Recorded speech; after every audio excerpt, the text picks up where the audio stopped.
온 세상에 페미를 붙이자. 네, 구독자에게 100% 묻어가는 방송. 안녕하세요. 페미묻다입니다. 반갑습니다.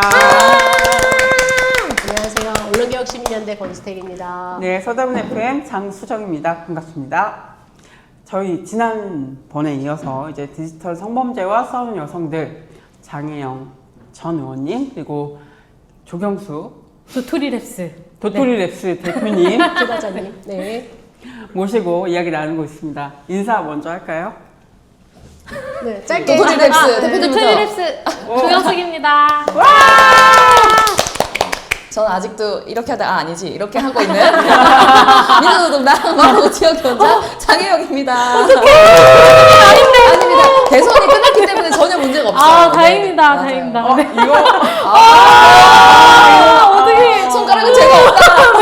우리 이제 V를 바꾸도록 합시다. 아 이렇게요. 알겠습니다. 어렵대요. 네. 네. 어렵네요. 네. 네. 세상 살기가 너무 힘드네. 힘들어요. 원래 세상 살기가 힘들어요. 네.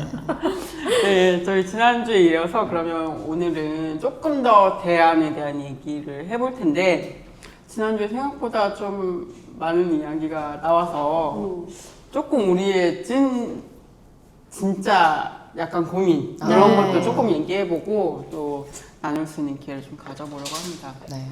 저희가 계속 지난주부터 막 정치화, 정책화 이거 어떻게 하고 진짜 정치적 언어를 어떻게 바꿀 수 있을까 이런 얘기 했는데 좀 고민하셨던 게 있는지 좀 듣고 싶어요.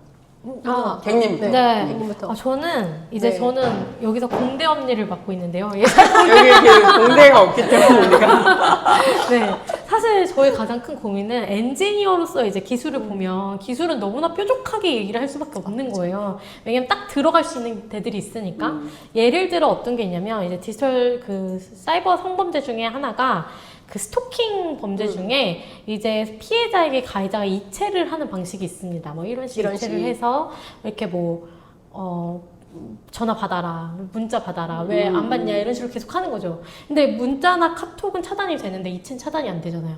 그래서 그런 악용 사례들이 있어서 호주에서는 이게 이제 이거 이체 상황들을 이제 AI로 보면서 모니터링을 해서 이게 괴롭힘인 것 같다라고 하면은 차단을 하는 서비스가 있거든요.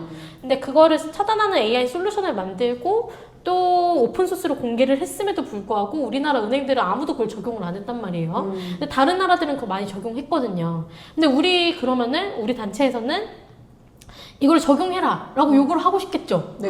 근데 이거를 어떻게 정책화를 어떻게 하지?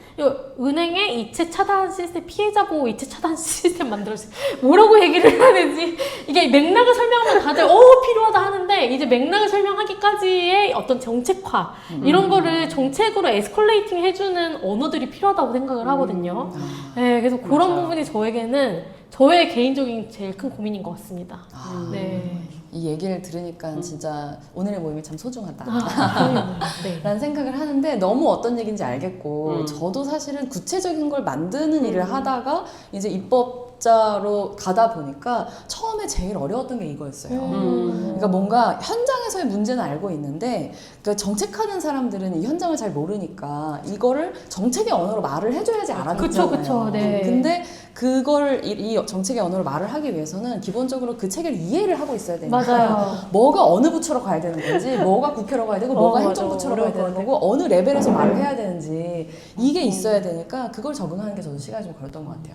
예를 들면 이제는 만약에 그런 아이디어가 있다라고 하면은 금감원에서 그러니까 지금 보이스피싱 문제를 금감원이 그쵸. 다루잖아요. 네. 그리고 이상결제 문제 같은 것들이 이제는 ATM 안에서 진짜로 타인에 의해서 조작당하지 않고 당신이 이체를 하고 있는 게 맞습니까? 예, 아니요. 맞아. 빨간색, 초록색? 이제 이런 식으로 그 체계를 도입을 하잖아요. 네, 맞아요. 이제 그런 것처럼 사실은 이제 스토킹 범죄가 디지털화되고 있고 충분히 사실 결제 모니터링 다 하고 있잖아요. 그래서 갑자기 1,000만 원 이상 계좌 이체 하면은 그거 다 모니터링 되거든요. 그러니까 계속 그런 방식의 비정상적인 반복 이체 같은 것들이 있다고 하면은 이제 그거를 일단은 이상결제라고 생각을 해서 잠깐 멈춰 놓는다든지. 그쵸. 이제 이런 것들을 충분히 저는 정책의 언어로 번역할 수 있다고 생각을 해요. 근데 정책의 언어로 번역해주는 사람의 역할이 있고 그치. 이거를 문제를 발굴해서 올리는 사람의 역할이 있는데 맞아요. 이 상시적인 연결이 없는 게 맞아요. 문제죠. 사실. 그리고 또 어떤 다른 입법이나 어떤 행정분들은 누구라고 말을 하지 않겠어요. 이걸 요구하는 사람을 한테 그걸 다 만들어 오라 그래요. 오, 맞아요. 아, 거의 나도, 대부분 나도 그러지 많이 않나요? 네, 저희가 논문까지 다 많이 하는 거죠, 첨부해서. 저희가. 그래서 최근에 뭘 했었냐면, 이건 기술 영역은 아닙니다만은, 그 피해자에게 가해자가 신변상 위협을 가할 수 있을 경우는 구속을 해야 된다는 요건이 지금 구속 요건에 세부항에 있나 그래요. 그래서 그거를 메인 항으로 올리지 않으면 사실은 이것만 있을 경우에는 구속이 계속해서 안 된단 말이에요. 그래서 사실 이거를 좀 위로 메인 요건으로 좀 올리는 그런 것들이 필요하다라고 다른 어떤 분한테 얘기를 해서 그분이 그럼 만들겠다. 그래서 만들어주세요 했더니 논문이랑 이 제안서랑 뭐랑 현행법이랑 에지이즈 투비 다 보내주세요. 씨, 내가 개발자인데 이씨 말고 그래서 입법가가 있는 거 아닙니까? 그러네요. 네, 그게 너무 어려운 것 같습니다. 필요한데. 네. 그쵸. 맞아요. 이것도 사실 근데 하나 문화여가지고. 어. 그러니까 그 사실 의원실에 9명의 보좌진이 있잖아요. 그쵸. 적어도 그 안에 정책하는 사람들은 자기가 다 짜는 게 아니고 국회에도 입조처가 네, 있고 있어요. 법제처가 네. 있잖아요. 그래서 법제실에다가 이러저러한 방식으로 만들어 주세요라고 하면 만들어 주거든요. 네. 그 노동을 왜 여기다 시켜? 아, 저도 저도 그게 비슷한 얘기 들었거든요. 요즘에 이제 시민단체에서도 법안으로 만들어줘요. 법 조항으로 만들어서 갖다 주는 다 경우들이 만들어주지. 많은데, 근데 이제 국회에서 보좌관을 일하셨던 분이 그거 안 해도 돼. 그거 다 해줘. 이런 얘기 들어서 충격받았어. 그렇다고 하는 걸 나중에 안 나중에 알았어. 혹시 그럼 요구를 못하게 하려고 그 걸림돌을 나한테 주는 건가? 너 때문에 딜레이돼서 발휘 못하는 거다. 약간 이런 면책 특권 막 이렇게. 면책사 이거. 네, 와, 세상에. 네, 어렵습니다. 내가 못한 게 아니라. 네, 어렵습니다. 아닐 거라고 믿고요. 아닐 거라고 믿고. 우리가 알아야 된다. 해주는 데가 있다. 네. 이런 것도 확인하는 거죠. 근데 사실은 이런 부분은 AI화 할 수 있다고 생각하거든요. 오, 네네네네. 맞아요. 네, 그러니까 사실 법제처나 법사위가 하는 게 그 축조심의라고 하는 이유로 이 말로 이 맞아. 현행법 체계와 이 새로 도입되는 맞죠. 법이 어떻게 조화되는지 그걸 보는데 사실 그런 건 AI가 인간보다 훨씬 잘하잖아요. 그쵸. 모든 조항들을 법사위에 앉아 있는 의원님들이 다 꿰고 계시는 건 아니어가지고 결국에는 그것도 다 이제 전문 인력들한테 의뢰를 하는데 이제 그런 부분들은 사실 엄청나게 투명화할 수 있다고 생각해요. 우리가 AI가 할 수 있는 것과 사람이 어, 얘기하는 네. 네. 하시는 좋은 점을 하나 찾았네. 다른 역할을 해야 하는 것과 그렇죠. 일을 시키는 인간이 어떤 일을 시킬 건지가 그쵸, 이제 중요한. 문제의식을 갖고 이제 봐야 되는 거지. 맞아요. 이런 AI한테도 줄 수 있는 일을 이런 사람한테 내가 법안을 제발. 서한해오라고. 개발하게 드세요. 네, 저는 개발만 할게요. 저는 이 네. 말씀 듣다 보니까 그런 생각도 들어요. 사실 페미물다의 역할도 되게 중요하다, 진짜. 이런 얘기를 계속 일상적으로 저희가 이제 매주 방송을 하니까 일상적으로 계속 이런 논의들을 가져가고 있다가 이게 가져가다 보면 어쨌든 모여서 우리가 이런 고민들을 해왔으니까 이런 고민들을 좀 정리해서 정치적으로 뭔가 만들거나 정책화하거나 이럴 때 좀 도움이 될 수 있지 않을까 이런 생각도 들고 그 각자의 역할들을 좀 요즘은 좀 저 그런 거에 꽂혀 있어요. 이렇게 뭔가 역할을 이렇게 배분해서 다 만들자. 역할을 배분해서 만들자? 역할을, 네. 그러니까 우리가 뭐 단체는 아니잖아요. 단체는 아니지만 만들자. 그래서 단체를 만들자? 단체는 만들면 되지. 그냥 이미 많아. 저는 뛰어다고 있지. 우리 다 뛰어다고 있지. 그쵸, 친구들도 그쵸. 같이 활동하고 그쵸, 있지. 그쵸. 무엇을 만들까요? 네. 만들지 않아도 네트워크가 아, 되게 중요하다는 맞아요. 생각을 점점 더 많이 하게 되고 그게 이제 일상적으로 만날 필요가 있다는 생각을 좀 많이 하거든요. 그래서 그러니까 우리가 이런 고민들을 일상적으로 나눠야 한다. 너무 좋죠. 자주 만나자? 자주 만나야 돼. 자주 만나요. 너무 좋아요. 왜 뛰는 것만 하세요? 뛰는 것도 아니고 다 뛰어는 정말 일이 많아요. 정말 뛰어. 정말 일이 많아. 38 여성 선언 같은 것도 맞아, 많이 조직하고요. 하고. 저희 그 장영원님이랑 저희가 이제 다 뛰어라고 이렇게 만나서 뛰는 모임을 하고 있어서 객님한테도 들어오라고 이제 몇 번 말씀드렸는데 안 들어. 무릎이 안 좋아. 온라인 그 사이버 스페이스에서 뛰시느라고. 네네. 저 물리적으로 뛰는 거 힘듭니다. 네. 이렇게 도착 지점에 이제 앉아 있을 테니까. 너무 좋죠. 네, 거기서 코딩하고 계시나 왔어 이렇게. 저 이번에 3km 그거 초보런도 만들어요. 아, 3km는 그냥 가능할지도? 맞아요. 걷듯이 뛰는 것도 네네네, 가능하고. 그것은 가능할지도. 와. 한번 오세요. 아, 좋습니다. 7월 달부터 시작합니다. 좋습니다. 네네네. 저희 학과에 경찰 군인분들 많으시거든요. 오. 네, 경찰 군인과 이제 개발자 이렇게 양분돼 아, 있어요. 체력적으로 이렇게 네, 네. 쌍둥이 네. 그래프 이렇게. 네, 경찰 군인들 다 어깨가 이렇게 넓으시고 이렇게 이게 잘 안 붙으시더라고요. 맞아. 네, 여기 근육이 근육 있으면 때문에. 참이 네, 잘안 근육 때문에 되죠. 참이 안 되더라고요. 근데 개발자 거북목. 맞아, 맞아. 네, 양분돼 있습니다. 저희 개발자 트랙도 하나 만들어 주십시오. 좋네요. 정계 선생님한테 1.5km 걷기 코스. 아, 그러네요. 스트레칭 30분 이렇게. 네네네네, 스트레칭 뭐 이런 거 네. 괜찮다. 만들 수 있을 것 같아요. 네, 만들 수 있을 것 같아요. 뭐 제가 만드는 거 아니고 아, 정계 선생님이 만드시겠죠? 만들 수 있다. 네, 어떻게 저희가 또 얘기를 막 하고 있는데 아무 얘기나 막 하는 그거. 아무나 그러니까 얘기를 각자 하는 뭔가 거죠. 역할을 네. 이제 각자의 위치에서 하고 네. 있는 사람들의 네트워크가 필요하다 이런 그런 얘기 얘기. 해주신 거. 네, 근데 말씀하신 부분이 저도 생각이 되는 게 아까 이제 오시기 전에 장비 이제 세팅하기 전에 얘기하고 있었는데 여성단체에서 하는 일이 늘 있는 거잖아요. 그쵸, 그쵸, 저는 있죠. 언론단체에 있는 건데 네. 같이 할 수 있는 부분이 되게 많을 수 있다라는 생각이 그쵸, 들었어요. 그쵸. 특히 방송통신심의위원회 대응하는 거는 저희는 좀 주되게 하고 있는데 근데 그거에 대한 이슈를 또 가지고 있기도 하니까 여성단체에서는 맞아요. 좀, 맞아요. 저희는 이제 성매매, 성폭력 이런 사이트들, 불법 성착취 사이트들을 방심위에 신고를 해야 차단이 되거든요. 근데 이제 방심위에 신고를 해서 차단이 될 때 그 딥페이크를 만드는 것도 마찬가지인데 딥페이크를 이제 텔레그램 채널에서 만들잖아요. 근데 텔레그램 채널에서 만들어주는 채널이 있고 그 만들어주는 채널에 링크를 알려주는 공지 채널이 있어요. 근데 이 채널은 계속해서 없어지거든요. 만들어주는 채널은. 근데 그 공지하는 채널은 링크를 제공하는 거기 때문에 불법 정보가 없다라고 판단이 돼서 방심위에서 차단을 안 해줍니다. 근데 여기는 지금 구독자 30만 명이거든요. 그러니까 사실 이 채널을 차단해봐야 여기도 채널 바뀌었습니다 하고서 계속 또 공지를 해주니까 사실은 의미가 없는 거잖아요. 그렇죠. 그래서 이런 것들을 링크만 있어도 불법 정보를 제공하는 링크를 정기적으로 알려주는 채널은 불법 정보라고 보고 차단을 해줬으면 좋겠는데 이런 것들에 대한 논의를 언론 쪽과 같이 하면 또 좋겠죠. 네, 저는 여성단체에서 이런 활동을 하고 있는지 몰랐어요. 근데 저는 이제 방송통신 서로 몰라, 심의, 그쵸.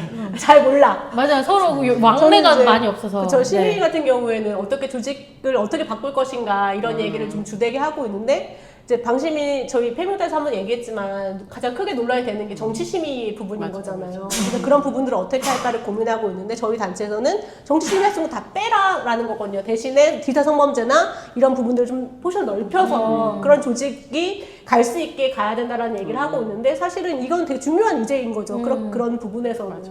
근데 이런 아유, 건 몰랐다. 맞아요. 하지만 또 링크 모음 사이트를 폐쇄하게 해주세요라는 말은 또 정책과 에이, 이게 정책이야. 에이, 이렇게. 맥락을 또 얘기하면 근데 줄여서 말하면 링크 사이트 이렇게 되는 문제가 맞아요. 네. 그러니까 결국에는 범주화하는 거가 핵심인 것 같아요. 네. 정책의 언어를 번역하는 거는. 맞아요. 그 사례를 뭐라고 하면 좋을까 저도 이 얘기를 들으면서 곰곰이 생각을 해봤는데 메타데이터라고 봐야 되는 건지 네. 아니면 그 범죄, 그러니까 조직 범죄의 그 연결점이라고 봐야 되는 연결점인 건지. 것 같아요. 왜냐면 정기적으로 채널을 공지하고 그런 채널들이 사실은 다 연결이 돼 있어서 불법 성착취물 사이트만 공지해 주는 게 아니라 불법 도박, 불법 웹툰 이런 사이트들이 URL 바뀌었을 때도 여기서 다 한 채널에서 공지하거든요. 사실 그 한 채널 없애면 그 웹툰, 도박, 그 성착취 다 맞죠. 차단이 되는 사실 거잖아요. 범죄 포탈인 거잖아요. 네네네네, 그쵸, 그쵸. 범죄형 네이버 이런 느낌. 네, 그래서 범죄형 네이버. 범죄형 네이버. 네, 모든 게 다. 아무튼 그걸 우리가 포탈 사이트라고 부르니까. 네, 그런 정치 포털이다. 언어, 정책 언어가 좀 필요한 것 같습니다. 네. 그렇네요.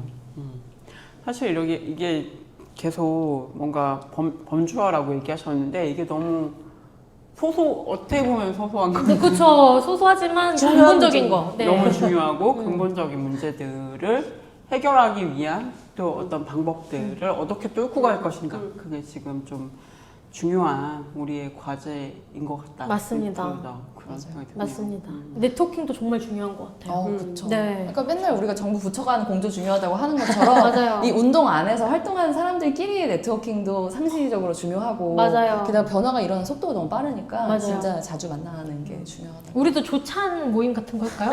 좋습니다. 대통령이랑 하지만 막- 조찬 가능하시겠어요? 아, 조차는 가능하죠. 석차는 가능하기 어려운데. 아, 네, 그치, 조차는 가능합니다.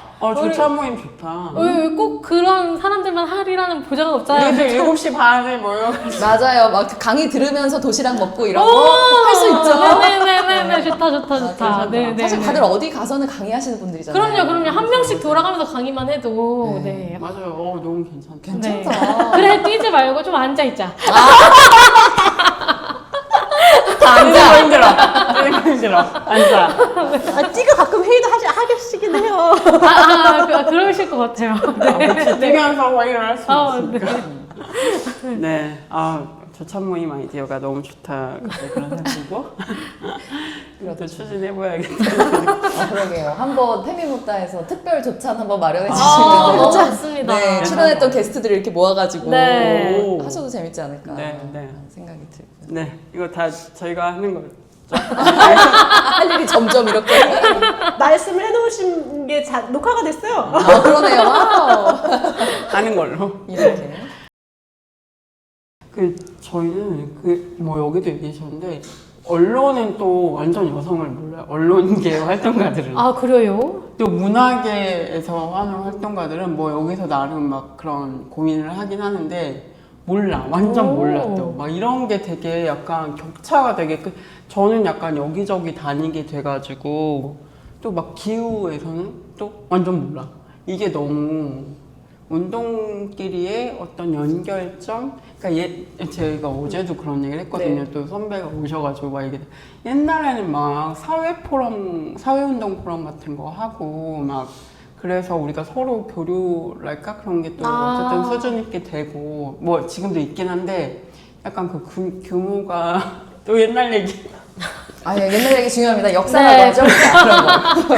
옛날에 한 20년 전이랑 비교하면 너무 작아졌다 이런 얘기를 막 또 하게 되더라고요. 그래서 저는 그런 생각도 들었고 그리고 또 우리가 정치화 또 그런 정치적인 그런 걸 만들어 간다고 할 때 사실 소수 정당을 우리가 또 베이스로 하고 있는 정체성들이 많기 때문에 이걸 어떻게 정치화 할 것인가에서 늘 뭔가 벽에 부딪히는 느낌도 있는 거 이거를 좀 어떻게 하고 정치적인 어떤 것들 어떻게 만들 수 있을까 우리가 그런 고민 좀 하고 있거든요.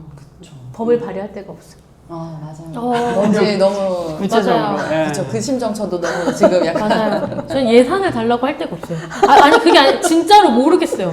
그러니까 제가 그러니까 상담을 할 수 있잖아요. 여성 플러스 기술 연구를 하고 싶은데 그런 건 누구한테 R&D를 좀 달라고 해야 되냐, 혹은 R&D 예산을 그럼 어떤 식으로 만들어지는지, 연구 예산을 그러면은 어떻게 발휘를 해야 되는지 이런 프로세스를 1도 모르겠어요. 정말 하나도 모르겠는데 조언을 어디다 구해야 되지?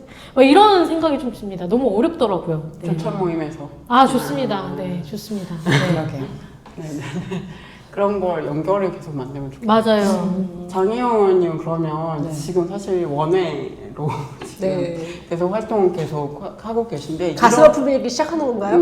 이런 한계와 네. 우리가 정치적으로 우리가 뭘 하면 좋을지 이런 걸 좀 얘기해. 그것도 먼저 얘기해 주면 좋을 것 같아요. 우리가 뭘 했다. 그래서 이 정당이 왜 원내로 다 들어가야 되는가. 이 네. 얘기. 네. 그 22대 총선 때 이제 하도 계엄 추격이 커가지고 약간 좀 화이트아웃 된 게 있는데 다시 이렇게 되살리려 보시면 22대 총선에서 그 여성단체들이 어퍼라고 하는 그 주권자 행동 어퍼라고 하는 거 이제 뭐라 그러죠? 연대체를 만들어서 만들고. 각 정당들의 공약을 평가를 했어요. 그래서 하나의 일목요연한 표로 만들었는데 놀랍게도 22대 국회에 그 헌법재판소에서 2019년에 낙태죄 그 위헌 판정했었던 그 보완 입법을 하겠다고 공약한 정당이 하나도 없어요. 성평등 교육을 강화하겠다고 한 정당 하나도 없고요. 차별금지법을 만들겠다고 한 정당은 딱 하나 있어요. 진보당. 네. 말고는 존재하지 않고 이제 지금 있는 기본소득당이나 사회민주당 등은 당시에 위성정당이었기 때문에 위성정당으로 이제 러닝을 해가지고 들어간 사람들이기 때문에 공약 자체가 없어요. 이런 정도의 근데 그 모든 법안들은 21대 때는 다 발의가 됐었던 법이잖아요. 맞아요. 그래서 이제 진보 정당이라고 이제 많은 사람들이 원내 진보 정당이라고 이제 이해하시는 정당들이 뭐 조국혁신당, 진보당, 기소당, 뭐 3인당 뭐 이런 데들이잖아요. 이런 데들 합치면 사실 21대 때보다 많거든요. 맞아요. 심지어 조국혁신당 12석이잖아요. 맞아요. 네, 12석. 독자적으로 어떤 법안이든지 발의를 할 수 있고 거기에 다 합치면 18석 정도 된단 말이에요. 거의 2개만 더 어떻게든 가지고 오면 교섭단체가 되는 수준인데 이렇게까지 21대에는 최소한 발의가 되고 논의가 됐었던 법안들이 전혀 논의가 안 된다고 하는 게 이 현재의 독자적 진보 정치가 사라진 정당 민주주의 괜찮나요? 그리고 되게 역설적인 부분은 22대 국회의 여성 의원 비율이 20%예요.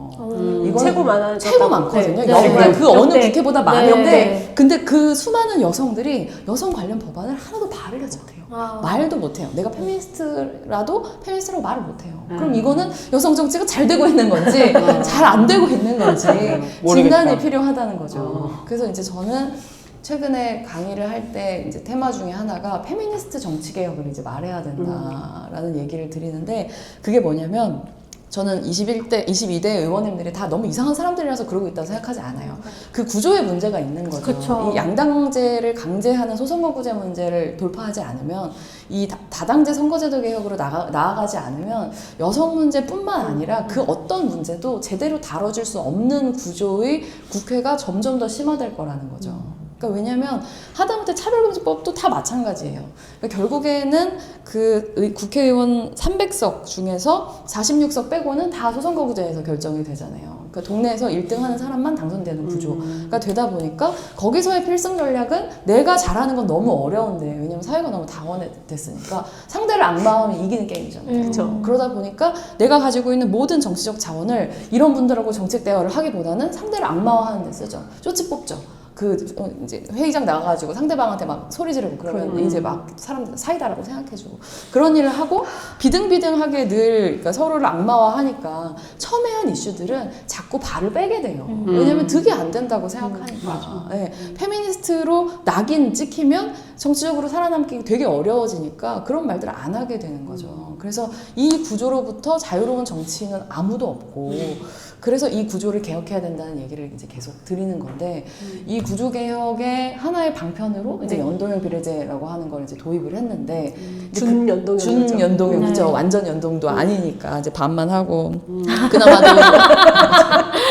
그나마도 줄이고 있는데 마치 트로이 목마처럼 사실 그 준연동형 비례제의 취지는 이제 양당이 그러니까 우리가 정당 지지율만큼의 의석을 확보하는 게 아니라 양당이 너무 많이 가져가게 되는 소선거구제를 갖고 있으니까 적어도 이 연동형 비례제 안에서는 사실상 소수 정당들끼리 경쟁할 수 있게 만들어주는 판을 깔아주는 게 핵심이었잖아요. 근데 그쵸. 그걸 양당의 위성 정당이 들어올 수 있게 만들어줌으로 인해서 완전히 파괴돼 버렸어요. 이 제도의 취지 자체가. 이거는 정당 민주주의의 훼손인데 제도 자체를 무력화시킨 해킹해버리는 건데 이것에 대한 해킹의 문제를 저는 우리가 제대로 다루고 있지 못하다고 생각하거든요. 어쨌든 배지는 배지다라는 방식으로 얘기를 해버리면 사실은 이 양당제 구조, 그러니까 모든 의제를 국회를 의제의 민의의 전당이 아니라 의제의 무덤으로 만들어버리고 있는 구조 자체의 문제를 다루지 않으면서 이 의제를 발휘해줄 수 있는 개인들이 잘 활약해주기를 바라는 방식으로는 전 더 이상 가능하지 않다고 생각해요. 그래서 페미니스트 의제라고 하면 디지털 성폭력 문제는 페미니스트 의제라고 생각하거든요. 근데 선거제도 개혁 문제는 페미니스트 의제라고 생각하는 사람들은 드물어요. 맞아요.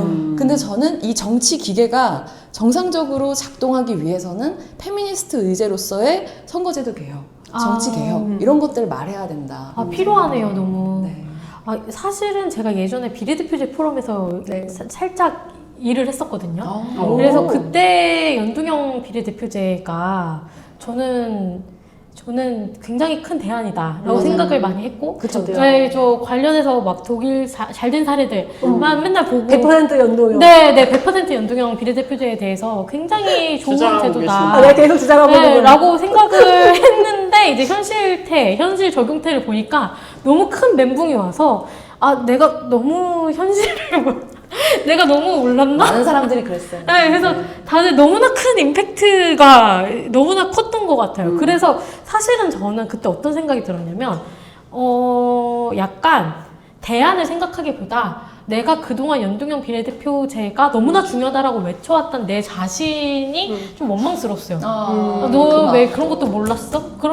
제대로 알아야 얘기할 수 있는 거잖아 라고 생각하면서 그때 연동형 비례대표제 운동을 했던 저뿐만 아니라 좀 젊은 이제 활동가들이 딱 입을 다물게 되는 사건이었던 것 같아요. 좀 다물게 되고 왠지 잘못한 것 같고 하지만 내가 지금 아는 것도 잘 아는 건가? 라고 얘기하기 좀 어렵고 그래서 사실 이 선거제도 개편이 너무 필요하다고 생각하고 중요하다고 생각하지만 섣불리 말을 못하게 되는 게 이게 약간 진보의 어떤 그 실패였을까봐.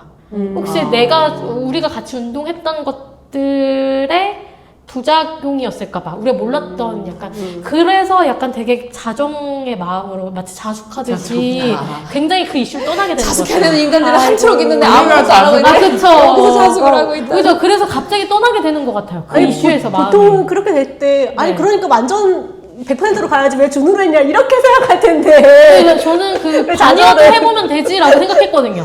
일단 반여도 해보면 좀 적용하면서 늘려갈 수 있지 않을까. 약간 이 정도의 약간 러프한 마음이었구나. 사실은 그 그런, 미성년자만 네. 나오지 않았으면 이게 맞는 거죠. 그쵸. 네. 그래서 실험이 가능한 거였던 거죠. 맞아요. 근데 또 활동가 특 남 탓 잘 못함. 맞아요. 이렇게 반성에 대한 사람들은 너무나 빨리 잊고 반성을 조금 유보해야 될 것 같은 사람들은 또 하지만 네. 아름다운 마음이라고 저는 생각합니다. 저는 남자 많이 하는데 남자 많이 하는데.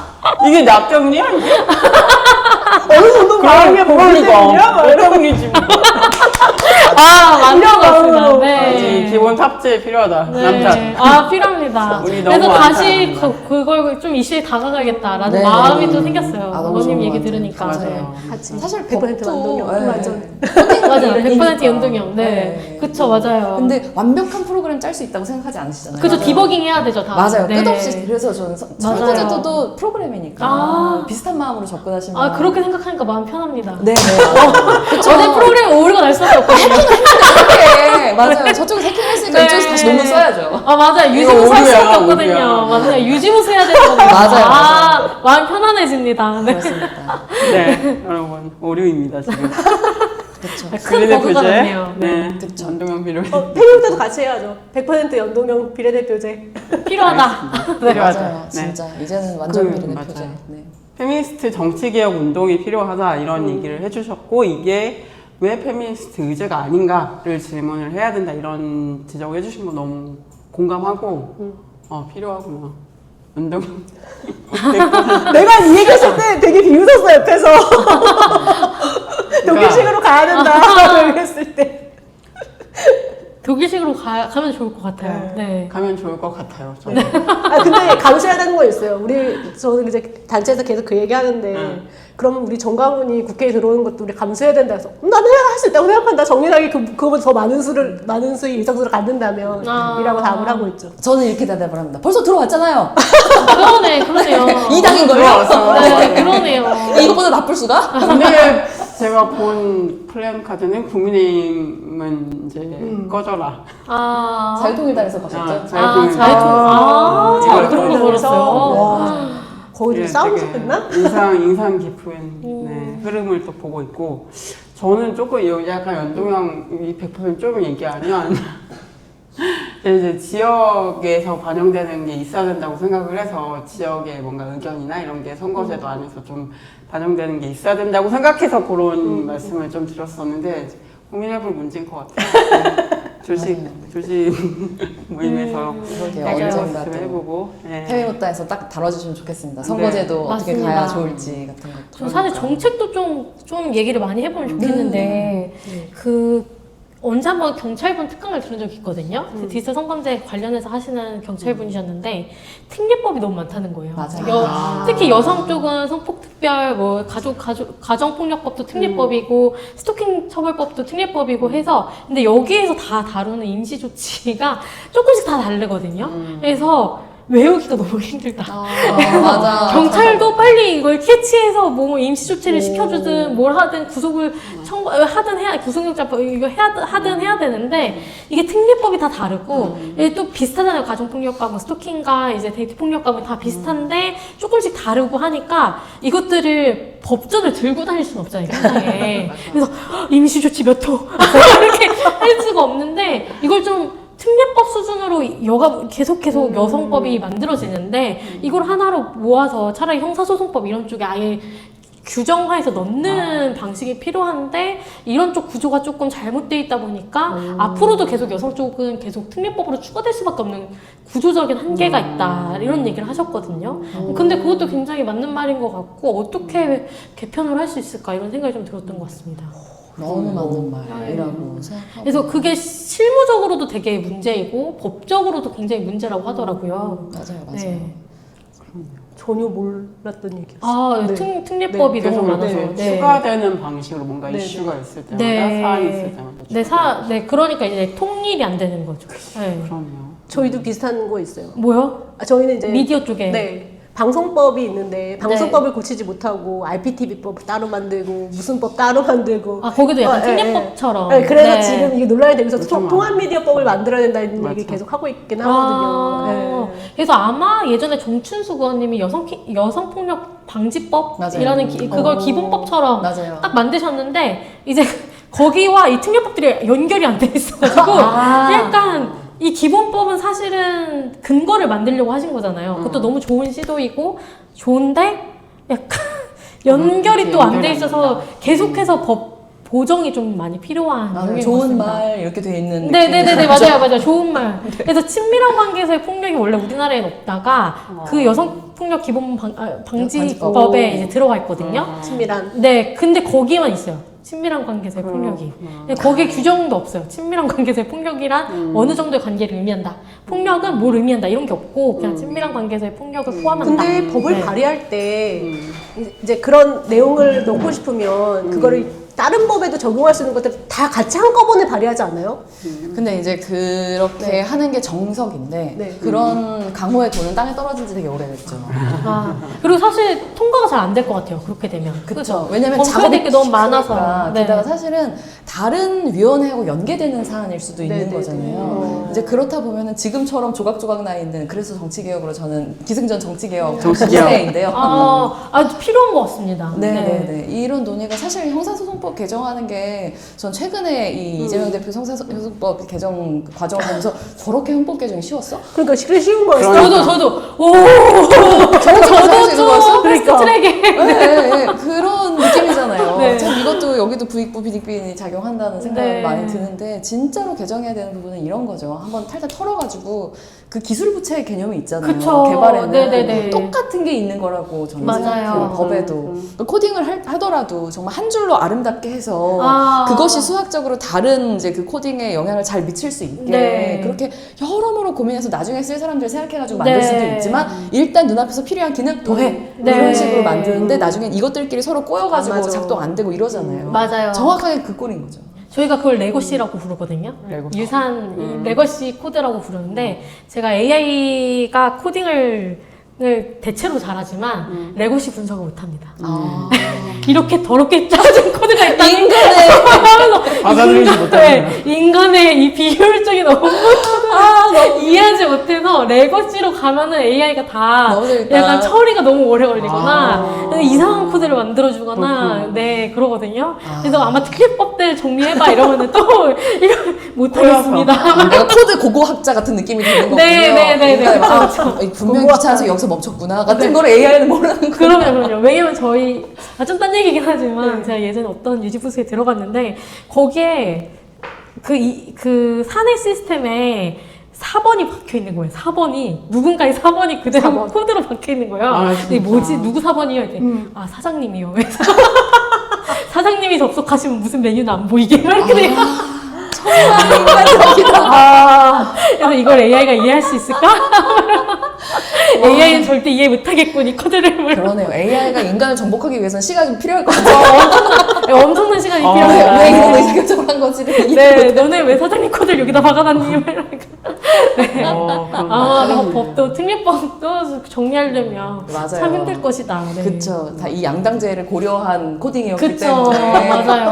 맞아요. 네. 레거시란 무엇인가 네. 이 무덤 안에서 우리는 일을 해야 된다. 네. 맞아요. 그러네요. 여러분 희망이 좀 AI 인간이 이길 수 있다. 인간을 이길 수 없는 부분이다. 인간의 능력이 있다. 비합리성을 이길 수 없기 때문이다. 이런 생각. 철학적인 깊이가 있는 대화가 좋았습니다. 네. 그러면 오늘도 좀 약간 아무 얘기나 하는 김에 좀 이 디지털 성범죄 관련해서도 지금 뭐 피해자 지원도 그렇고 여러 가지 해야 될 것들이 많은데 어떤 것들을 좀 우리가 페미니스트 정치를 비롯해서 어떤 것들이 좀 정책적으로 필요할지까지 좀 얘기하시는 말을 좀 편하게 마지막으로 좀 얘기해 주시면서 저희 마무리를 해볼까 합니다. 정책적으로. 네. 그러니까 이제 기술 얘기나 정책 얘기는 많이 했으니까 피해자 얘기를 끝으로 하고 싶은데 근데 결국에는 특히나 그 목사방 네. 류의 피해는 가스라이팅하고 불가분의 관계에 있잖아요. 그리고 가스라이팅의 시작은 처음부터 심각한 사진을 요구하는 게 아니라 아주 신체에 보여줘도 될 것 같은 일부의 사진을 요구하면서 근데 그 사진을 보낸 사람을 이제 그 사진 한 장을 가지고 너네 부모님이 이렇게 하는 거 알아? 라고 이제 길들여 가기 시작하잖아요. 근데 부모님이 알아도 상관없는데요? 라고 말할 수 있으면 그 피해는 거기서 멈추죠.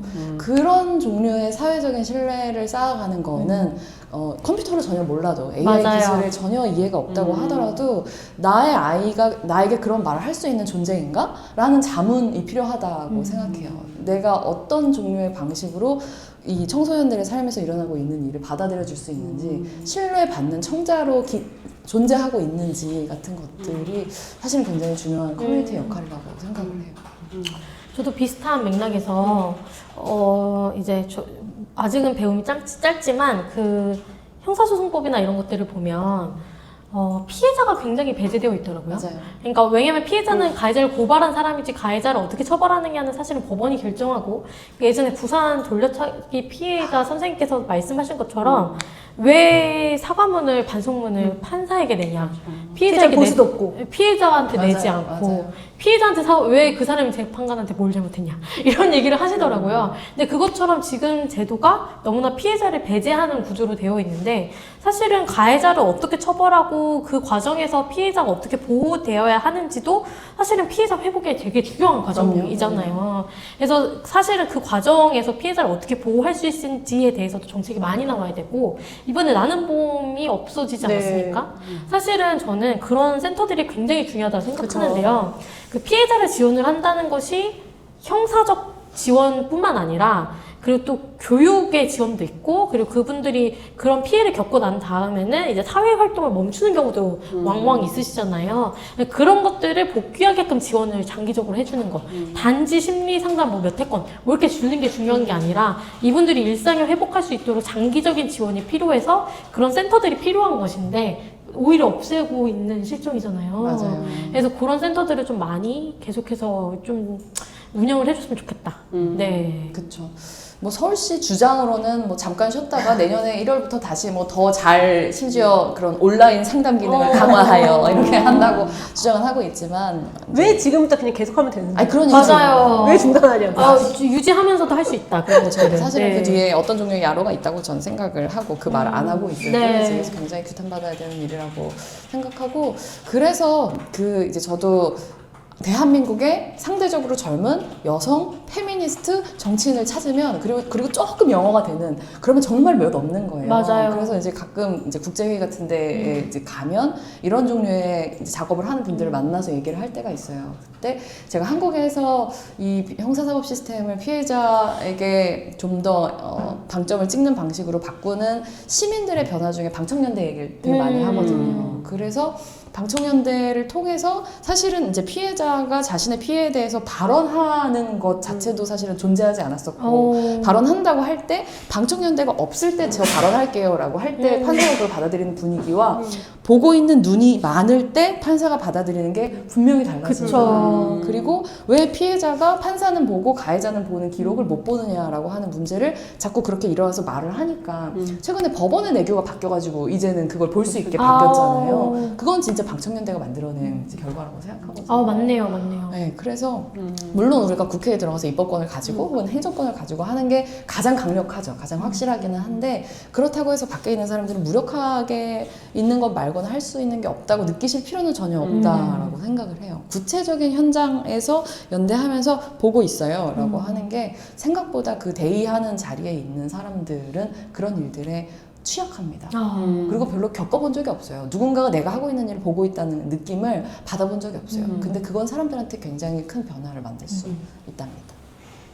네, 맞습니다. 네. 그 사실은 밖에서 어떤 걸 할 수 있는지에 대한 그런 방법들 그리고 뭐 효능감들 이런 것들을 좀 우리가 찾아보는 게 되게 중요하다는 생각이 또 들 때도 많아요. 왜냐면 지금 오늘 얘기하니까 우리가 뭔가 길이 없는 거 아닐까 이렇게 느낄 때도 많기 때문에 근데 좀 그런 것들 좀 만들어가는 작업들을 좀 같이 해보면 어떨까 이런 생각도 하게 됩니다. 네, 오늘 얘기했는데 어떠셨어요? 나는 몸 그 폐쇄 그거 네. 운영하는 거는 이미 기사에 나왔어요. 오마이뉴스 기사에 그 서울시에서 왜 남성 청소년을 지원하진 않느냐 이런 이야기가 시작이었다고 기사가 나온 게 있어서 그 뒷 배경은 그런 게 있었다라는 그런 생각이 들고 그 언론 이야기도 좀 잠깐 해보면 좋을 것 같은데 지난번에 저희 디지털 성범죄와 싸우는 여성들의 첫 번째로 나왔던 게스트 중에 김한 기자가 그런 이야기를 해줬어요. 그러니까 아까 부모한테도 피해 사실 얘기하지 못하는 그 친구들이 이제 기자한테 처음 이야기하는 사례들이 많았다는 거예요. 엠버방 취재할 때. 그때 그러면 기자가 어떤 역할을 해야 되는가에 대한 고민이 있었다는 거예요. 원래는 제3자로서 개입하면 안 되는데 그쵸. 이제 그런 방식이면 안 된다라는 고민들을 이제 한겨레에서 하기 시작했다고 하더라고요. 솔루션 저널리즘. 그쵸. 네. 뭔가 행동하는 네. 더 적극적으로 행동하는 지지자로서. 그런 언론으로서의 그런 변화나 이런 것들이 필요하다 이런 이야기를 했었는데 저는 그거에 되게 공감했거든요. 언론도 이런 부분에서는 좀 많이 바뀌어야 되는 게 아닌가, 개선해야 되는 게 아닌가. 네.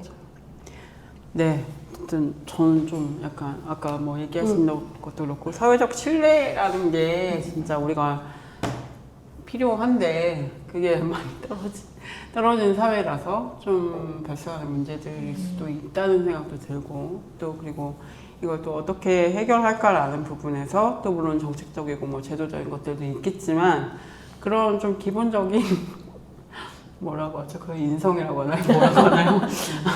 인간적인 그런 것들도 좀 같이 생각을 해봤으면 좋겠다 이런 생각도 또 하게 됩니다. 네. 오늘 또 저희 디지털 성범죄와 싸우는 여성들 이야기 두 번째 에피소드까지 마쳤는데 또 뭐 사실 기술이나 이런 측면에 대해서도 얘기를 했지만 또 다른 부분들 또 저희가 또 같이 고민해야 될 부분들을 또 많이 또 얘기할 수 있어서 좀 뜻깊지 않았나 그런 생각도 해보면서 또 마치도록 하겠습니다. 네, 온 세상에 페미를 붙이자. 네, 게스트와 구독자에게 100% 묻어가는 방송 지금까지 페미묻다였습니다. 페미묻다였습니다. 페미묻다였습니다.